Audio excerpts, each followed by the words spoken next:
Hey guys, सो आज हम ना क्लास 10th का heredity and evolution chapter cover करेंगे और उस चैप्टर के अंदर मेन अपना आता है मोनोहाइब्रिड एंड डाईहाइब्रिड क्रॉस। ठीक है, जिसमें से मोनोहाइब्रिड तो चलो समझ में आ जाता है, पर अटकते हैं हम जाके डाईहाइब्रिड क्रॉस के अंदर। और दूसरा, इस चैप्टर के अंदर ये नहीं समझ में आता कि कौन जीन है, कौन फैक्टर है, कौन ये एलीन है और कौन है ये क्रोमोसोम। ये सारे के सारे ना इतने बड़े दुश्मन लगते हैं कि है क्या यार ये। तो सबसे पहले हम इस चैप्टर में यही देखेंगे कि जीन्स होते क्या है। मैंने 4 टर्म लिखी हैं। एक मैंने लिखा है जीन, एक मैंने लिखा है ट्रेट, एक फैक्टर, एक क्रोमोसोम, क्रोमैटिड और एलीन। ये सारी की सारी टर्म्स ऐसी होती हैं जो एक जैसी ही लगती हैं और हमें कंफ्यूजन रहता है कि असल में किसका मतलब क्या है। तो शुरू करते हैं इस चैप्टर को। तो देखो, सबसे पहले है जीन। जीन क्या होता है? जीन से पहले भी थोड़े से बेसिक लेवल पर आते हैं। मैंने ये सेल बना दिया। सेल नॉर्मली हम गोल गोल सा बनाते हैं, स्फेरिकल सा बनाते हैं। तो मैंने ये सर्कुलर फॉर्म के अंदर एक सेल बना दिया। सेल के अंदर क्या होगा? बीच में एक न्यूक्लियस होगा जिसको मास्टरमाइंड बोलते हैं। और इस न्यूक्लियस के अंदर क्या होंगे? कुछ धागे धागे से प्रेजेंट होते हैं जिनको हम क्रोमोसोम बोलते हैं। ठीक है, तो न्यूक्लियस के अंदर कुछ थ्रेड लाइक स्ट्रक्चर होते हैं जिनको हम क्रोमोसोम बोलते हैं। क्रोमोसोम तो पता चल गए। अब जो ये क्रोमोसोम भाई साहब है, ये कुछ इस तरीके के दिखाई देते हैं जैसे मैंने यहाँ पे बनाया। यानी कि कैसे है ये? एक तितली सी कुछ ऐसी दिखाई दे रही है। तितली के 4 पंख तो क्या मतलब तितली टाइप में दिखाई दे रहे हैं।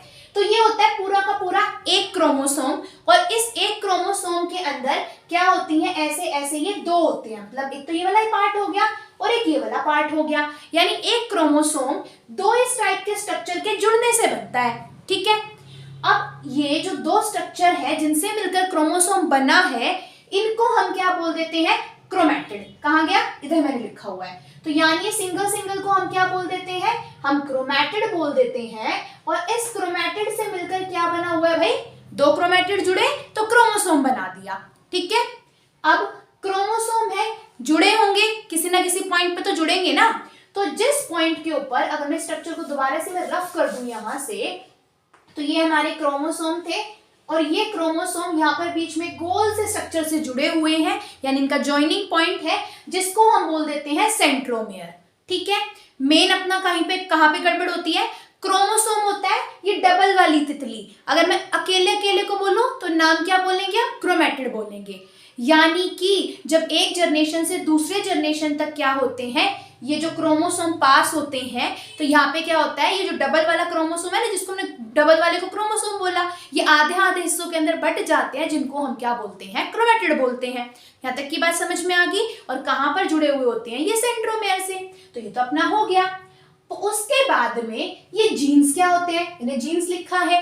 तो जो ये क्रोमोसोम था ना, जो धागे जैसा स्ट्रक्चर था, इसके ऊपर ही कहीं कहीं पर क्या प्रेजेंट होते हैं? जीन्स प्रेजेंट होते हैं। जैसे मैंने अगर स्ट्रक्चर की ही मैं बात करूं तो मैंने ये क्या बना दिया था? एक क्रोमोसोम का स्ट्रक्चर बनाया था ना, और ये क्या हो गया? एक अकेला क्रोमैटिड। तो इस क्रोमैटिड के ऊपर बीच बीच में क्या प्रेजेंट होते हैं? जीन्स प्रेजेंट होते हैं। और जो ये जीन्स होते हैं यही रिस्पॉन्सिबल होते हैं कि जो हमारे पेरेंट्स से हमारे तक जो करेक्टर आते हैं, जैसे जैसा हमारे पेरेंट्स के बालों का कलर होगा, जैसा उनकी आंखों का कलर होगा, वैसा ही हमारा होगा।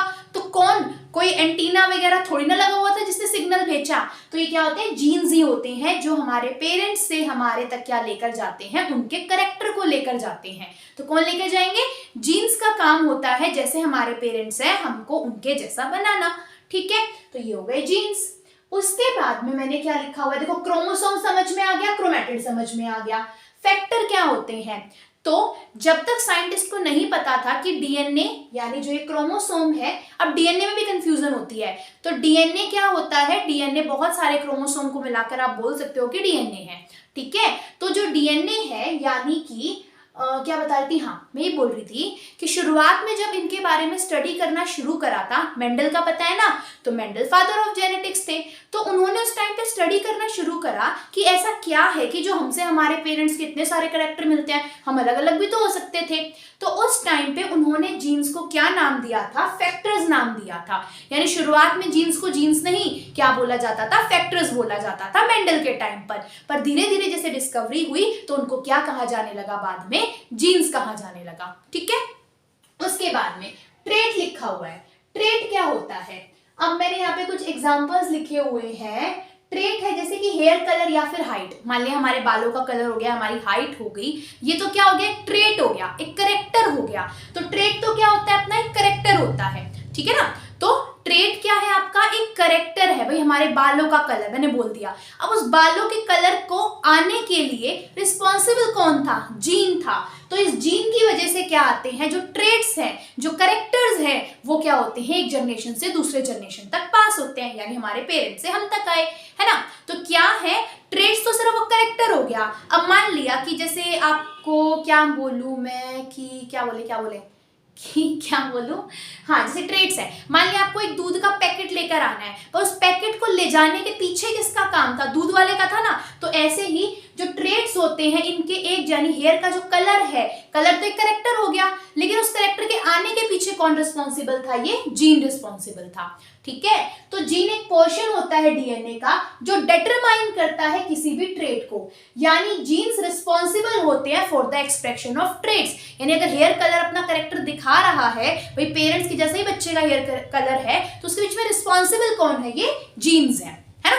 ओके, उसके बाद में मैंने एक एलील भी लिखा हुआ है। अभी एलील क्या होता है, तो ध्यान से देखो, मैंने यहाँ पे दो टर्म लिखी हुई है, कैपिटल टी और स्मॉल टी। आगे हम पढ़ेंगे, जैसे थोड़ा बहुत आप लोगों ने पढ़ा भी होगा, कि ये क्या होता है, एक टॉल प्लांट और एक ड्वार्फ प्लांट का हम ना क्रॉस कराते हैं, आगे कराएंगे।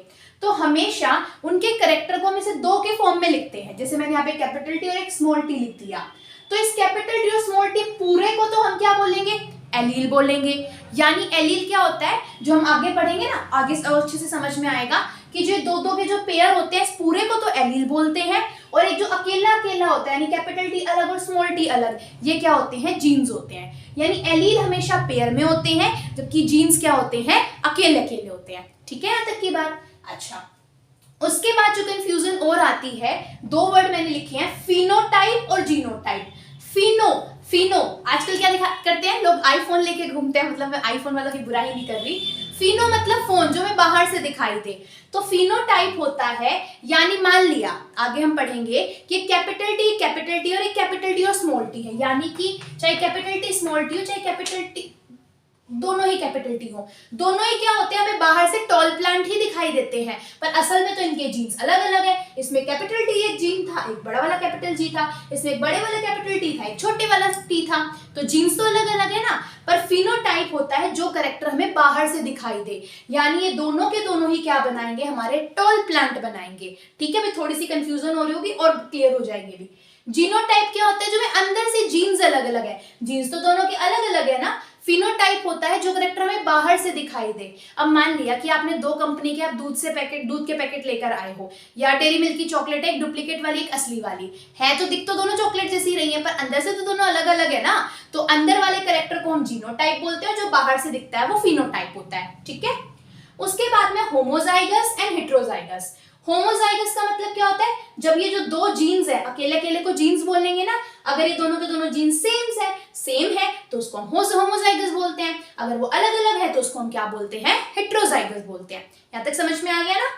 उसके बाद में है डोमिनेंट और रिसेसिव। डोमिनेंट और रिसेसिव क्या होता है, देखो इसमें से मान लिया मैंने दो लिखे, या अच्छा देखो, डोमिनेंट और रिसेसिव अगर हम किसी को बताएंगे भाई कौन ताकतवर और कौन पतलू सा है या कौन थोड़ा दबा हुआ है, तो उस केस के अंदर हमेशा हेटेरोजाइगस कंडीशन होनी चाहिए। अगर दोनों ही एक जैसे हैं तो दोनों के दोनों ही डोमिनेंट है, दोनों ही ताकतवर है। पर अगर एक अलग है और दूसरा अलग है तब, अब दोनों ही जैसे दो पहलवान है, बिल्कुल सेम है, तो उनमें कौन बड़ा कौन छोटा, पर एक अलग पहलवान और एक थोड़ा छोटा पहलवान है, तो हम अलग अलग डिफ्रेंशिएट कर सकते हैं ना।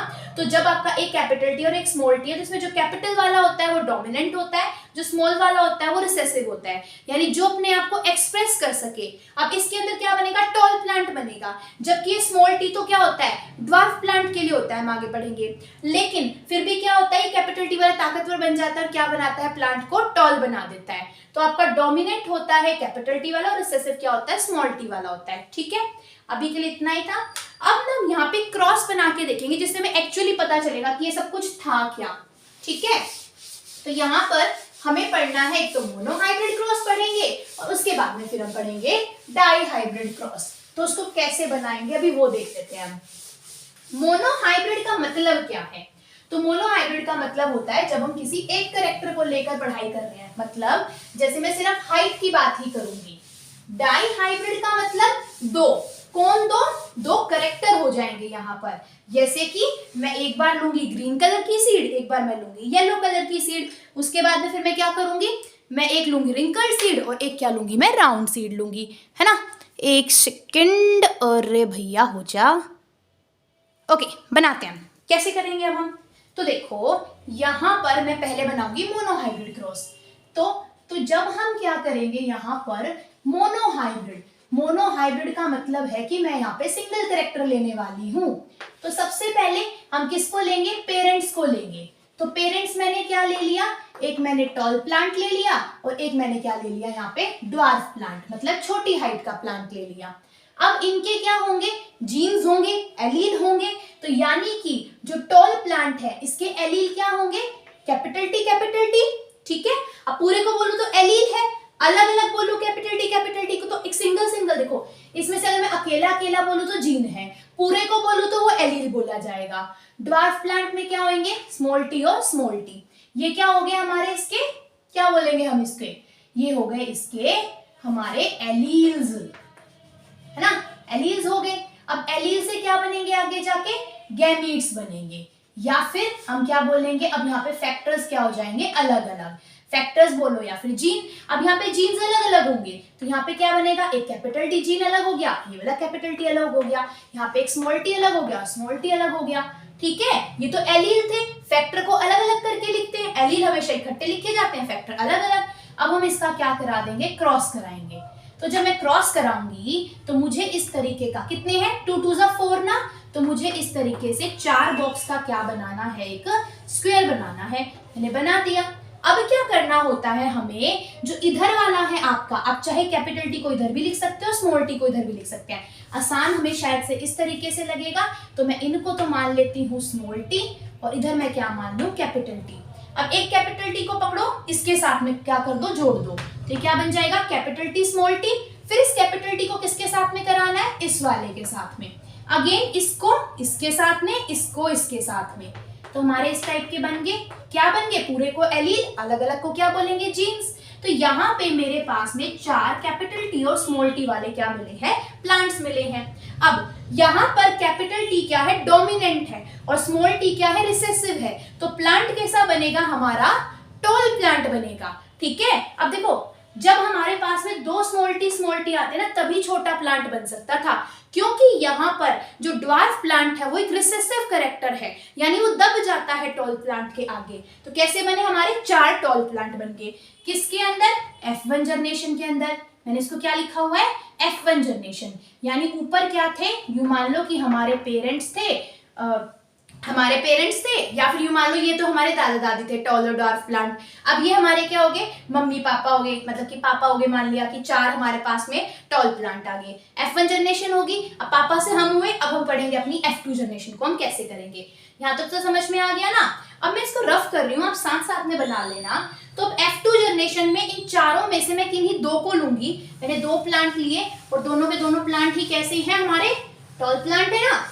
तो अब F2 जनरेशन बनाने के लिए हम F1 जनरेशन को लेंगे, ले लें। तो यहाँ पर मैंने F1 जनरेशन ली और F1 जनरेशन के अंदर मैंने 2 टॉल प्लांट ले रखे हैं। ये क्या है, उनके एलील है। एलील से क्या बनेंगे यहाँ पे, इसके गैमीट्स। गैमीट्स को ही क्या बोल सकते हो, फैक्टर्स, या फिर इसके क्या हो जाएंगे, जीन्स अलग अलग हो जाएंगे। गैमेट्स बोलो, फैक्टर बोलो, जीन बोलो, ज्यादातर क्या बोला जाता है, फैक्टर, क्योंकि मेंडल ने जब ये क्रॉस करा था तो उन्होंने क्या वर्ड यूज किया था, फैक्टर। अब इसके 2 गैमेट्स बनेंगे, सपोज कौन कौन से बनेंगे, एक कैपिटल टी, एक स्मॉल टी, कैपिटल टी और स्मॉल टी, बन गए ना हमारे पास में 4। यहाँ तक समझ में आया। अगर कंफ्यूजन हो रही है तो देखो इसको रफ कर दो। सबसे पहले मैं इसको और अच्छे से लिख के दिखा देती हूँ। मैंने क्या लिया यहाँ पर, F1 जनरेशन, F1 जनरेशन ली। क्या लिए मैंने, 2 टॉल प्लांट ले लिए, यानी मैंने टॉल को किसके साथ में क्रॉस करा दिया, टॉल के साथ में। अब इसके मैं क्या लिखूंगी, एलील लिखूंगी। एलील क्या होंगे इसके, capital T small T, capital T और स्मॉल टी। क्रॉस का मतलब इन दोनों को हमें क्या कराना है, क्रॉस कराना है। अब आगे फिर क्या बनेंगे, इसके फैक्टर्स बनेंगे। फैक्टर्स क्या बन जाएंगे, एक कैपिटल टी, एक स्मॉल टी, इसका एक कैपिटल टी और एक स्मॉल टी। उसके बाद फिर अब क्या कराएंगे, इनका क्रॉस कराएंगे। क्रॉस कराने के लिए 2 2 जा 4, कितने का मेरे को बॉक्स बनाना है, 4 का मुझे यहाँ पे बॉक्स बनाना है। एक कैपिटल टी स्मॉल टी इधर लिख दिया, एक कैपिटल टी स्मॉल टी इधर लिख दिया। क्रॉस करा दो, इसको इसके साथ में, फिर इसको इसके साथ में, फिर नीचे वाले को इसके साथ में, फिर नीचे वाले को, यानी एक को पकड़ो पूरे ऊपर वाले के साथ में, एक को पकड़ो पूरे ऊपर वाले के साथ में। Capital T capital T, capital T small T, capital T small T और स्मॉल टी और स्मॉल टी। अब यहाँ पर ध्यान से देखो, एक तो मुझे दिखा कैपिटल टी वाला, दो मुझे दिख रहे हैं कैपिटल टी स्मॉल टी वाले, और एक मुझे दिख रहा है स्मॉल टी और स्मॉल टी वाला। इसका मतलब इन तीनों के जीन्स क्या है, अलग अलग है। इसमें दो एक जैसे जीन है, इसमें दो अलग अलग है, इसमें फिर दो एक जैसे हैं। तो यानी कि इसका मतलब क्या है, अगर मैं लिखूं जीनोटिपिक रेशो, भाई अगर इनके जो जीन्स हैं उन वाले फैक्टर्स की, यानी उन वाले प्लांट्स की क्या रेशियो आई हुई है, तो एक आया मेरे पास में कैपिटल टी वाला, दो आए मेरे पास कैपिटल टी स्मॉल टी वाला, और एक क्या आया मेरे पास स्मॉल टी वाला। जीन्स तो इनके अलग अलग हो गए। अगर जीनोटिपिक रेशियो पूछे तो ये होगी आपकी। अगर वो पूछे क्या आपके पास में फिनोटिपिक रेशियो, भाई बाहर से कैसे दिखाई देंगे वो, हमसे ज्यादातर बाहर वाली रेशियो पूछी जाती है। तो फिनोटिपिक रेशियो के अंदर क्या होंगे, चाहे वो कैपिटल टी वाला हो, चाहे वो कैपिटल टी स्मॉल टी वाला हो, है तो दोनों के दोनों ही क्या टॉल प्लांट ना। तो एक तो ये भी टॉल प्लांट है, ये भी टॉल प्लांट है, ये भी टॉल प्लांट है, तो यानी तीन तो अपने पास में टॉल प्लांट है। सिर्फ जब ये स्मॉल टी दो एक जैसे मतलब दबे हुए वाले इकट्ठे आएंगे, जब भी वो क्या बना पाएंगे, छोटे वाला अपना राज चला पाएंगे। यानी कि तो एक क्या बना अपने पास ड्वार्फ प्लांट, यानी फिनोटिपिक रेशियो क्या आ गई है 3:1 आ गई है। यहाँ तक की बात समझ में आ गई। ये हो गया अपना मोनोहाइब्रिड क्रॉस। किसको बोला जाता है फादर ऑफ जेनेटिक्स, मेंडल को। ठीक है, क्या लिया था उन्होंने पी प्लांट के ऊपर